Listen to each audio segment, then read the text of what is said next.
Fighter， 我欣賞佢盞燈咯，好享受咁去嘆個彎咯。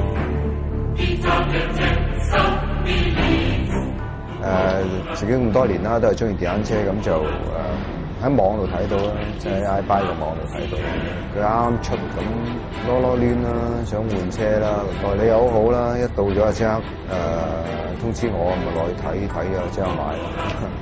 同我期望都係一樣，都係一架馬力頗大嘅街車啦，嗰個彎向係好線性咯，你可以慢慢入彎又得，你可以側落去又得，寬容性大過跑車好多㗎。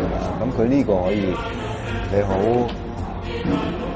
好享受咁去嘆個彎咯。但係作為一個駕駛者嚟講，如果俾到咁嘅價錢去買一部街車嚟講咧，我覺得係幾合理嘅價錢咯。即係佢俾你所有嘅設備啊，係幾合理嘅。我揸車其實我係好講嗰個點講咧？嗰個彎向同埋嗰個靈活度嘅。我會 prefer 街車多過跑車咯，俾我嘅感覺都係好靈活同埋好彎向好好咯。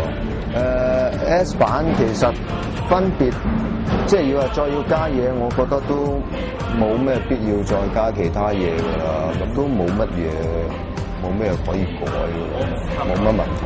我欣賞佢盞燈咯，因為歐洲車可以有咁嘅設計。咁都好突破㗎啦，基本上。咁但係嗰